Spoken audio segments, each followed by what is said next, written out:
everyone, welcome to Squirrel Brain Stories. Just a little reminder right here at the beginning, we're going to be talking about heavy topics. Please make sure to take care of yourself, reach out to a friend if this triggers something in you.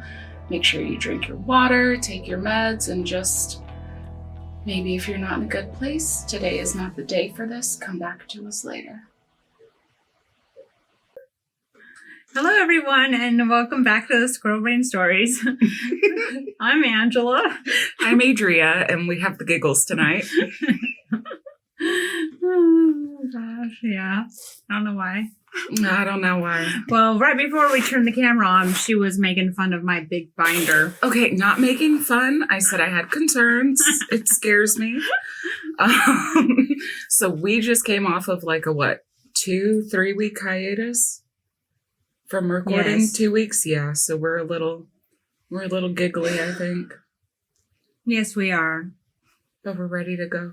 We're ready. We're going to try to focus. One of us is ready and focused. Which one? Not me.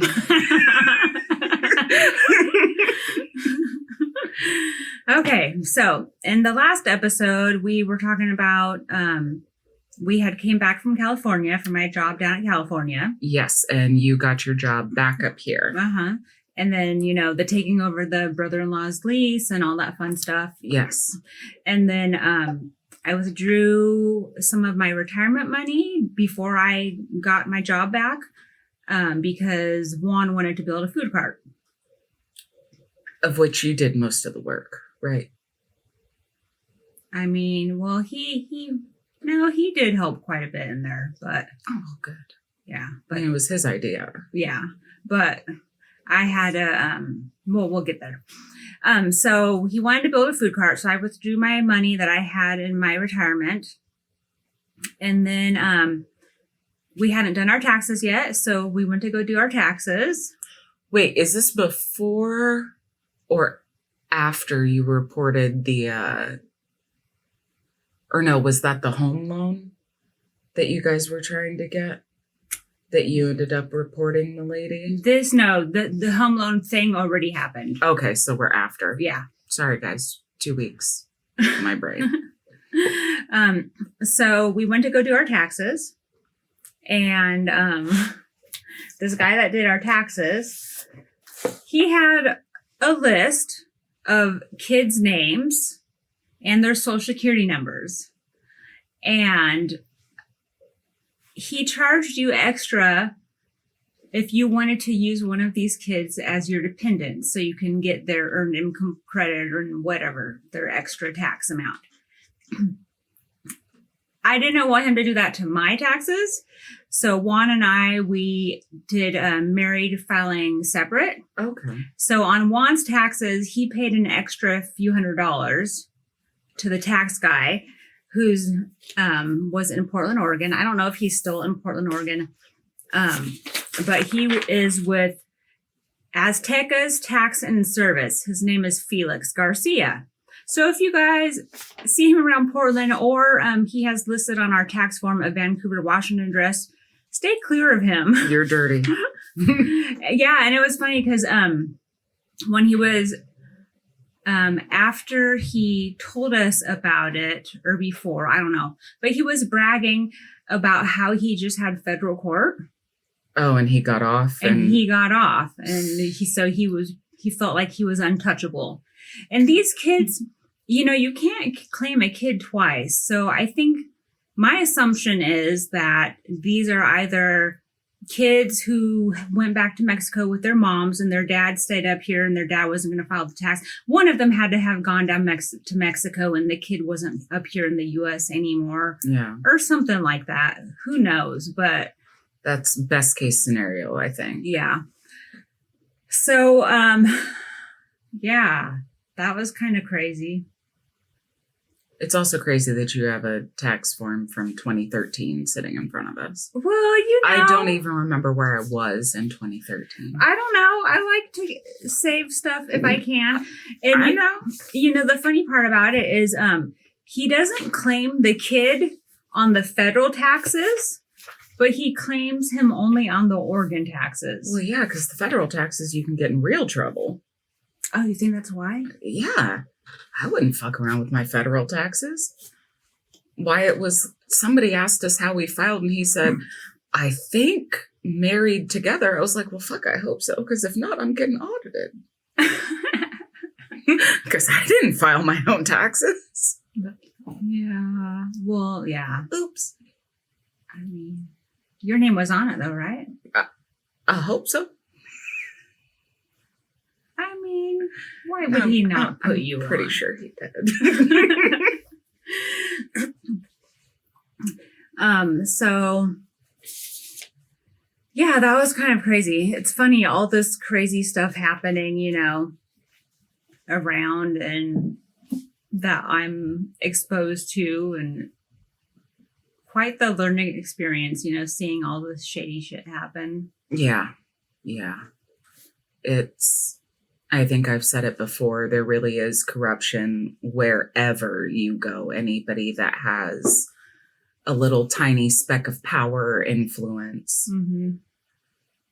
Yeah. Craziness. So that was that part.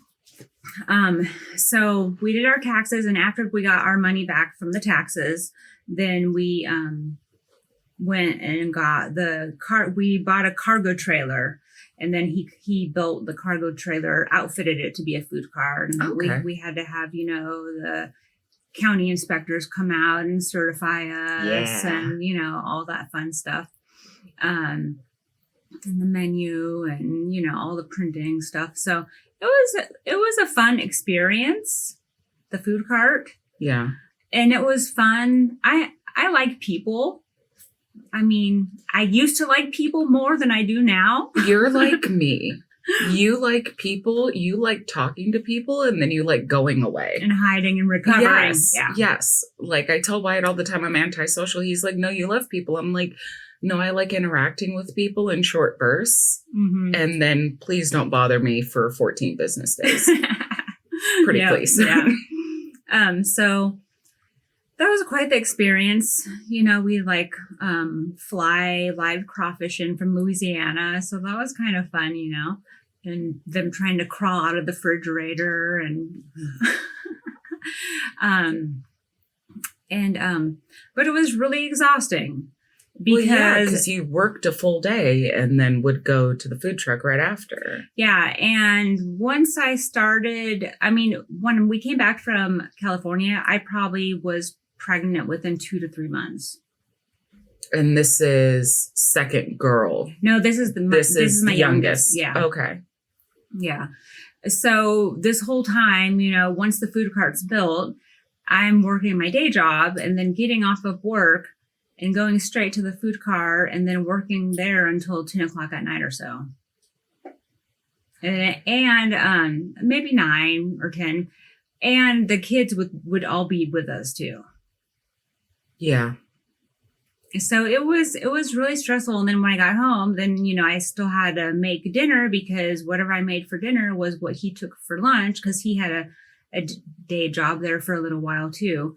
So it was just a really stressful, hectic, and just go. Because, you know, with the food cart, I do the window unless there was something I needed to make. Like I made all the desserts, and there was a few things that I made, but most of the time he was in front of the stove. And then I do our deliveries too. We did deliveries through like Grubhub and Uber Eats, and there's like 4 companies I did deliveries with. Yeah. So that was just so exhausting while being pregnant too. Did it ever feel like when you were in the cult, and by that I mean there is so much going on, every moment of your day is basically accounted for, and the only time you really get to relax is when you sleep, and then you get up and do it all over again? Did it kind of feel the same, like just crushing and there's nowhere to go? And yeah, it definitely, and that's why it just felt so normal, you know, because, and that's the thing about it, you get into the rut and you're like, okay, this is just life. Yeah, this is what being an adult looks like, I guess. Yeah, for everyone. So that was really exhausting and crazy. And then one day we came home from the food cart, and my daughters told me they needed to talk to me before they went to bed. And it took them like 2 or 3 hours for them to finally tell me. They were just like, no, you tell her. Like, they were saying each other's name, and they were like sitting and crying, and you tell her. And they, that one would try to take its turn, and then my other daughter would be like, you tell her. And so it was just this back and forth for like 2 or 3 hours. And I'm like, and I was pregnant. I was probably like 6 months pregnant at this time. Yeah. And I'm like, can someone just tell me what in the world? Like, I was starting to get frustrated because it was taking so long to get it out of them. I'm like, you have 5 minutes to tell me or something like that. And if you don't tell me, I'm going to bed, you guys. I'm tired and I got to wake up early. And, I'm like, just hurry up and tell me or I'm going to bed. And so finally they told me that a family member had been sexually abusing them. And it had been going on probably 2 years, roughly. Fuck. Yeah. So as soon as they told me, I called the police. And even though it was late at night, and I'm like, you need to come to my house, and this person needs to be removed. They're not allowed to be around my children. And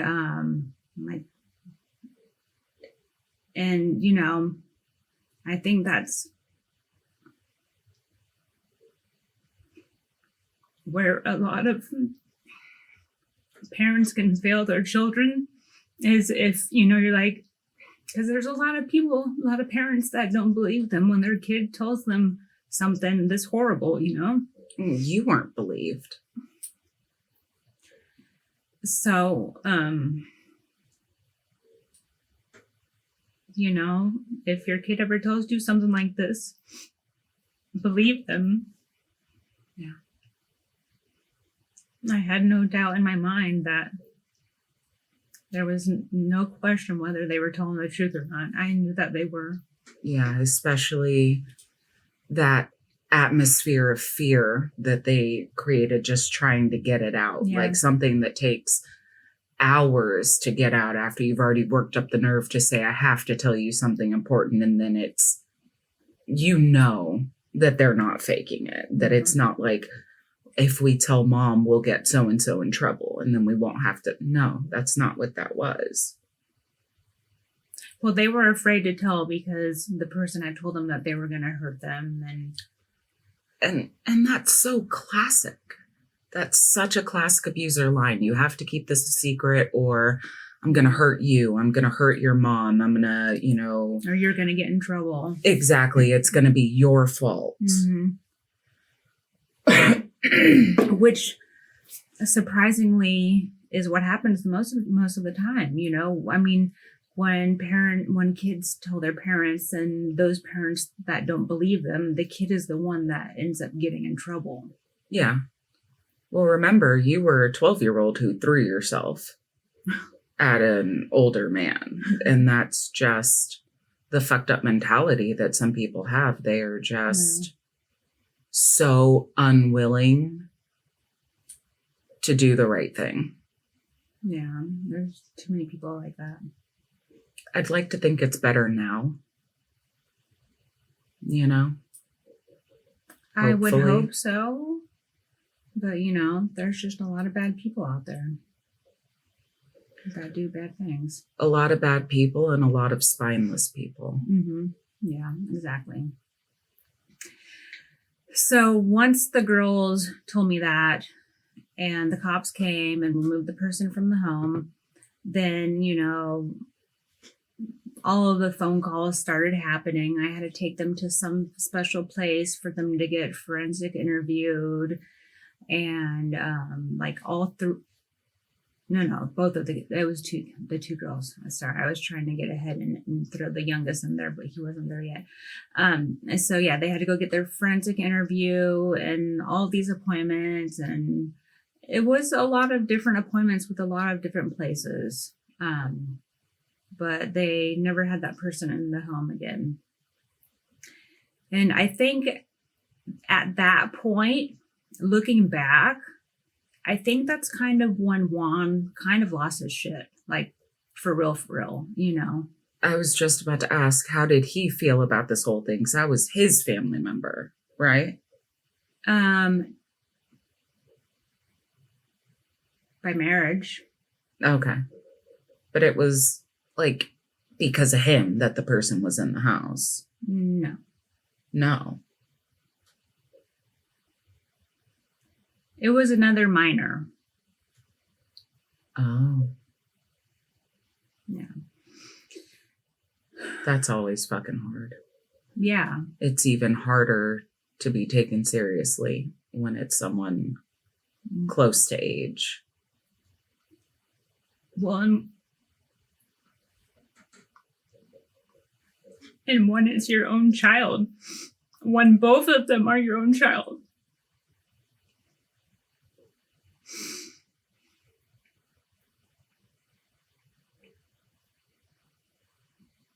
Because, you know, in your heart, you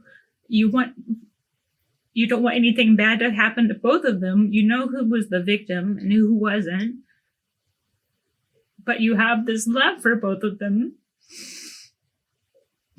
It's a tough situation. And so after all of that, and I called, since I was pregnant, I called the OB-GYN clinic, and I was like, I need to see a counselor or someone that can prescribe me something, because I'm pregnant and I don't want to get postpartum depression. Yeah. With all of this going on, because I was like 7 months, 6 months around this time. So it was, you know, close enough to delivery to kind of worry about something like that, because I was definitely depressed. Yeah. And then you're going to bring a baby into everything going on. Mm-hmm. Yeah.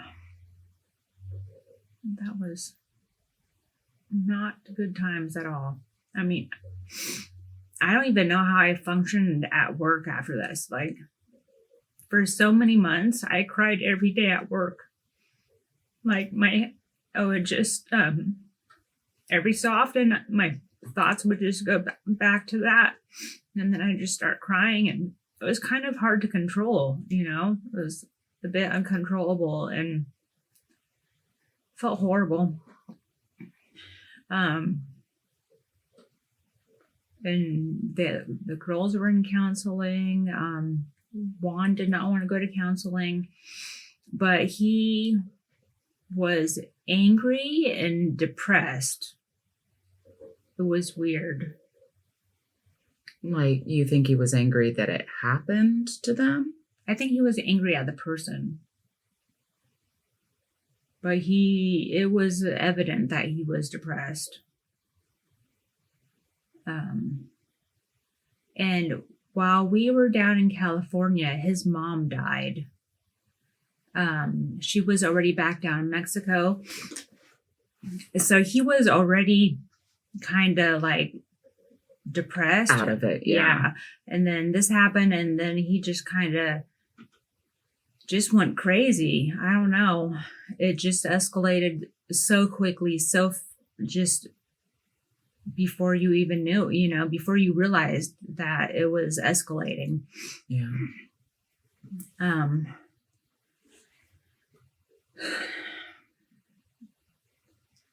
So yeah, the girls were in counseling for a while, for quite a while. And then, you know, Juan really started to be angry towards the girls after that happened. And he just was always mad all the time. And it just kind of got worse and worse. Well, and he was hiding a lot of stuff during this time, wasn't he? Wasn't he having an affair? Yes. Accusing you of having affairs. I think you said at some point one of the girls saw like white powder in a drawer.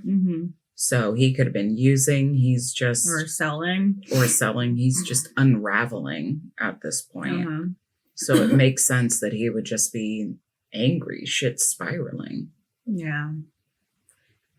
And it really put the whole household on edge. Like, as soon as we heard footsteps coming up the stairs, my heart would start racing and like my anxiety would go up. And it was, the girls were the same. We actually talked about it a few years after, and they're like, oh my gosh, do you remember how we all felt when we'd hear his footsteps coming up the stairs? And I was like, you guys felt like that too?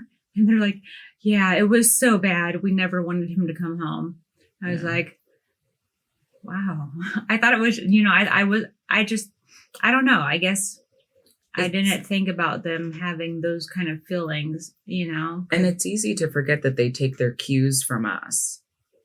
As parents, they watch us like, oh shit, if mom is that afraid, we're right. We're right to be worried that he's coming home. Yeah. So, not too long after all of this, then my older daughter started marking. And the first time I noticed it, they weren't like deep on her wrist, but it definitely scared the crap out of me. And as soon as I saw them on her, I took her to the hospital because I didn't know what to do. I had never had gone through a child that, did those kind of things. So I didn't know what to do. I was unexperienced and I wanted to do whatever I needed to do. So I went to the hospital and I'm like, I'm concerned. I'm worried. I don't know what to do. And so they talked to her and stuff. And Juan was so pissed that I wanted to take her to the hospital. Sweep it under the rug. We don't talk about it. And I was like, no, we're taking her to the hospital. And I'm like, if you don't want to go, you don't have to go. Stay at home. But I'm taking her to the hospital. And he was pissed that I wasn't listening to him. But this was kind of like this was the first time I started putting my foot down to him. Do you think what happened to the girls was like the beginning of the end for your marriage? It very well just could kind have of been. You standing up and going, I cannot tolerate this anymore. Yeah, I think so. I mean, it definitely began the pathway, that's for sure. Because, and while we were at the hospital, Juan was acting really sketchy. They kept asking him to, that he needed to leave the room because they needed to talk to her by herself. And a couple of them will be talking at the end of the hallway. And I was like, he acted so guilty and suspicious. I'm like, this is really, I was confused by his reaction because I'm like, I know that he's not the one that put these marks on her, but he knew, and I didn't understand the whole picture, but he knew that he was the reason that she was doing it. Just because she was terrified and being controlled and. Yeah. And he would spank them with the belt, and so I think just everything, I don't know. It was definitely very strange how he was acting at the hospital. Worried about himself. It feels like a very narcissistic trait. Your child is going through something. Obviously, their emotions are so heavy and they feel so isolated and alone that the only choice they have is to cut. That's how they feel. And he's in there panicking about what kind of trouble he's going to get into. Yeah, or if what she are they going to says say? he beats me, he menaces me, you know, like he creates an unsafe atmosphere at home. Yeah.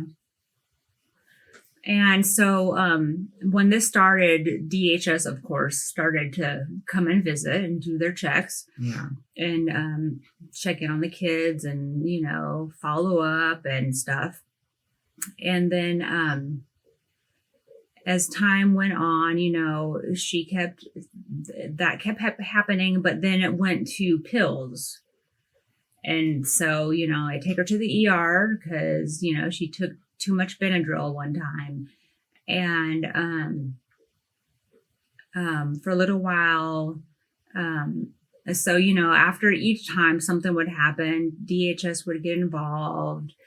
And, so when we came back from the hospital, that first time I took her to the hospital, this pissed me off so much. What did he do? He went and so I have this big plastic box where I have all the cough syrups and all the medicines and stuff. And it has a handle. And when we got home, he went and got that bottle, the big bottle of medicine, opened it up, start taking off lids of stuff, and threw the box at her and told her that if she wanted to kill herself, go ahead and do it and save him the headache. And I was so pissed, I kicked him out of the house that night.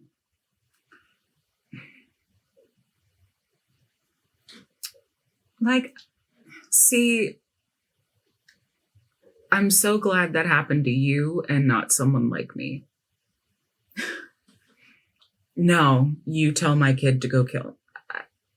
I'm not responsible for what happens to you after you say some shit like that. Yeah. Like, I'm just not. That is it's pretty an fucked up. outrageous fucking thing to say to your own child, let alone any child, but your own. No, I know. When they are clearly struggling. You know, it's not like you guys have endless fucking financial resources and they went and stole from McClare's. You know what I mean? No, she's grieving because of actual real reasons of she's got shit real that fucking trauma. Yeah. And her dad not helping her by being abusive on top of all of her other trauma. Yeah. I mean, it's fucking crazy. I could not believe that. So I kicked him out. And he was going to go to California.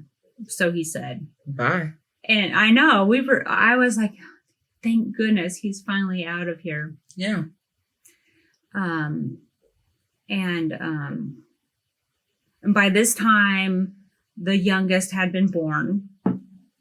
And so we had the food cart for a few years. So this, you know, a couple years go by. And so he said he's going to Mexico when I kick him out. And before then, you know, DHS had been coming and going. And we looked on our phones because we all had Apple phones. So we looked on our phones and we saw him actually driving to California. You know, we saw him, he was like headed down the freeway and he was like down by headed down to California. Yeah. And we're like, yes, thank goodness. Things are going to be so much better now, you know? And so we wait for a few hours and he's driving down to California, you know? And so we all go to bed. Well, later that night, or, you know, whatever, it was sometime in the middle of the night, he ended up coming back and he raped me. And I tried reaching for my phone. I couldn't grab my phone and I didn't want to scream because the girls were going to wake up and what was going to happen to them, you know? So I should have taken the fucking key off of his key ring. But it, you know, after the whole medicine bottle thing, it just all happened so quickly, you know? I'm going to tell you again, we don't shit up all over ourselves. No, I'm so serious. You can get stuck in that fucking drain of all the things you coulda, shoulda, woulda, if only you knew then what you know now, if only you were who you are now then. Like, you can't do that. At the end of the day, you can't hold yourself accountable for someone else's choices. And he made a choice. Yeah. He woke up every morning and decided to be a piece of shit. Yeah. I know. And then, so he was back. He didn't leave after all. And so we're having to deal with him some more. And DHS is still coming and doing their checks. And he had cameras all over the house. He had one in the girl's bedroom and he had one in the living room. And it was motion activated. So it would follow you when you walked around. And when I'd be getting ready for work in the morning, I'd see the fucking camera following me around. And actually, wait, no, it wasn't motion activated. You could move it on your phone, I believe. I don't know. I can't remember. But anyways, if it was moving, it was because he was watching. So it was just a really fucking stressful environment. Like we were prisoners inside the house. Either we were at the food cart, and if we weren't at the food cart, we, for a while there, we used to be able to go to McDonald's. I used to be able to take the kids to McDonald's and they'd go play in the play structure area because, we lived in apartments and kids need to get their energy out somehow, especially if it's yucky outside. But I wasn't allowed to take them out anymore. So I think this is when he probably had a lot of affair stuff going on, because it was just like he always left and right accused me of, sleeping with the people I worked with. And it was ridiculous. And it definitely felt like we were prisoners in the house. And finally, one of the times when the DHS worker came out, she was like, you need to open your eyes and see what's going on here. And I'm like, I know what's going on, but I don't know what to do. I don't know how to get out of this situation, And she's like, there's cameras all over in your house. He watches you guys. He's had your girls, when they're getting ready for school in the morning, he would talk, because you could talk through the camera. So there was one time when he was they were getting ready for school in the morning, and I had already left for work, and he talks through the camera and says and tells them to put some clothes on because he's watching the camera with his coworker. He worked for a moving company, and so he did a lot of driving between, when he wasn't doing a job. And he's like, I have the camera on, and my coworker sees you guys. And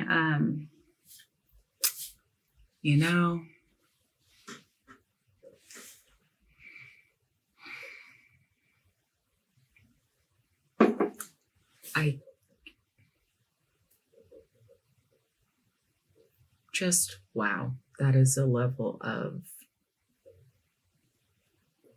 creepiness I can't put into words. I know. And, the other interesting thing too is when we finally got him to leave, he took the SIM card out of the cameras. Of course. No, that is disgusting. Yeah, no, I know. Were those cameras there when you took her to the hospital and they were asking questions, or was it only after that they got put in? Because if it was before, he's essentially producing... No, it was after. Okay. Yeah. So one of the time, when this DHS worker came, and I'm like, I don't know how to get him out. I kicked him out. He came back. I don't know how to make him leave. Yeah. And they're like, we can help you come up with a plan. And if you're willing. And I'm like, yes, please. We want him gone. We're so done with him. He needs to leave. And I don't know how to make him leave. And he has a history of violence. He tried to kill his ex-wife in Mexico. So I have to be careful with how I get out of this, because I don't want me or my kids to be the next ones that end up dead or almost dead, Yeah. And so she presented this plan. And so basically what we did was I gave them legal custody of the kid, all 3 kids, until, because with the legal custody, I still had physical custody, but they had the legal part of it. And with them having legal custody, they can enforce him leaving and making him leave. Got it. So they said, let's get legal custody. They stay with you and you have to protect him. And we enforce him not coming into the home because we're enforcing protecting the children. So he's not allowed around the house or he's going to be arrested. So I did that and then, did the divorce paperwork. I can't remember if I did the divorce paperwork before or after, because there was some weird way that I had to do it. Either I got custody back from the kids and then did the divorce. Anyways, so they helped get him out of the house. So that was quite a relief. Yeah. To get him out, just physically gone out of the house. How long did it take for you guys to... Oh, wait, I'm skipping a portion. Do we have time? Give it to me. How much time do we have? 10 minutes? Okay, so before I jumped ahead, there was one other big thing that happened. And someone went to the Mexican authorities and got certified documents of his arrest order for lighting his ex-wife on fire in Mexico. Yeah. So someone got those arrest documents and got them translated at the American consulate and then got it to law enforcement and to immigration. And so immigration now had an active arrest warrant to come and pick him up and detain him. Yeah, for attempted murder because he's... And they're collaborating with Mexico. I think it was the prearranged husband that did that got the documents from Mexico. You know, I'm okay with the behind the scenes petty. I'm okay with it. It worked in everyone's favor. I know. I mean, well, this was when my youngest probably was 5 months old or so. So immigration came. I had got home from work. He's there handcuffed, holding the baby, and the girls, was the baby across? No, I think he was holding the baby on his lap. And, they took him and I got all the kids and, we were just so afraid and scared and shocked. And this was before we came to our awe moment where we need to get him out of the house. Yeah. Because he is making our life horrible. So we were all sad and scared and didn't know what to do. So, and the girls were crying, even though we all didn't like him. It was a weird situation, a lot of different emotions. And I didn't know he was the babysitter.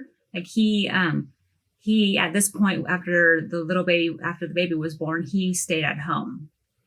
So he was staying at home with the baby. And I'm there's babysitter stuff now that I have to figure out and how am I going to work? And there's a baby and it was just so crazy. So they took him up to Tacoma and,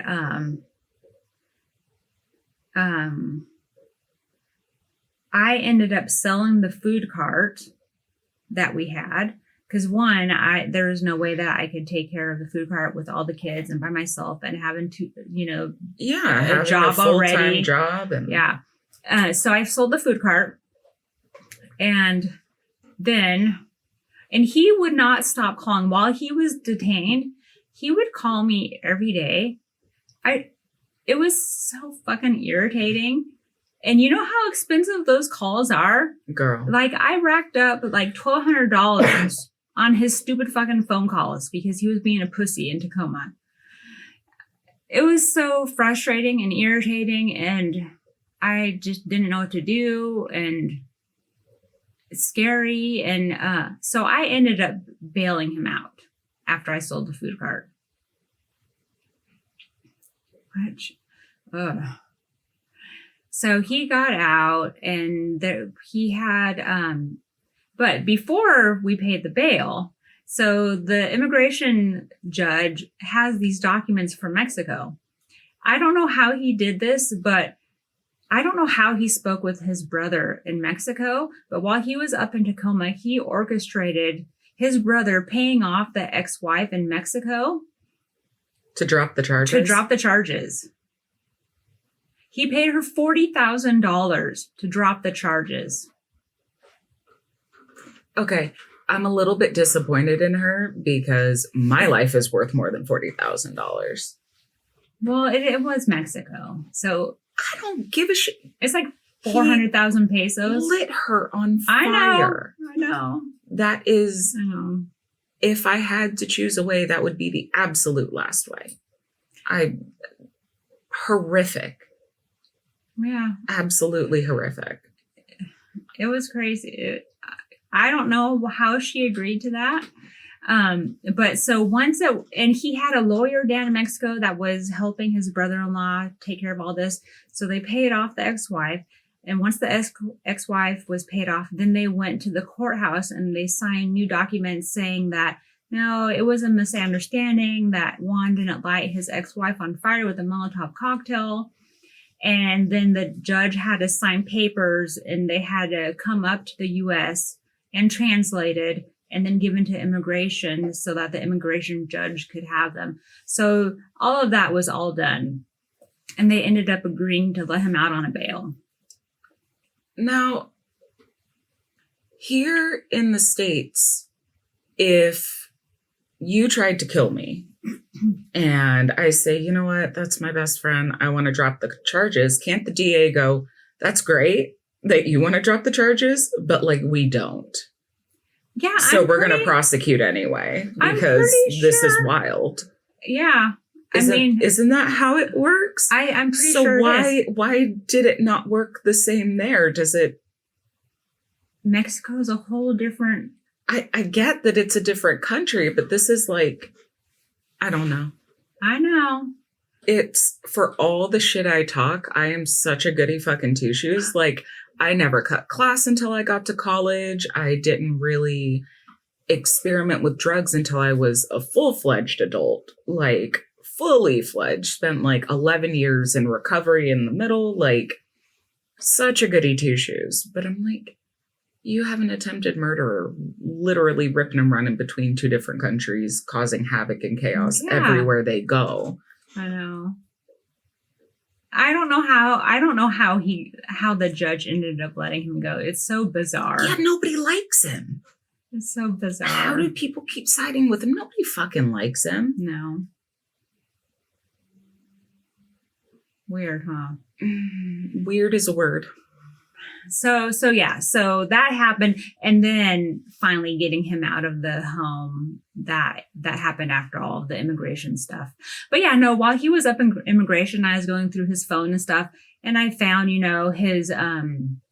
his affair. I found who she was and what her name was, and she told me all kinds of stuff that I didn't even want to know about what they did. Oh, it's kind of like a gotcha, like, haha, I got your man kind of thing?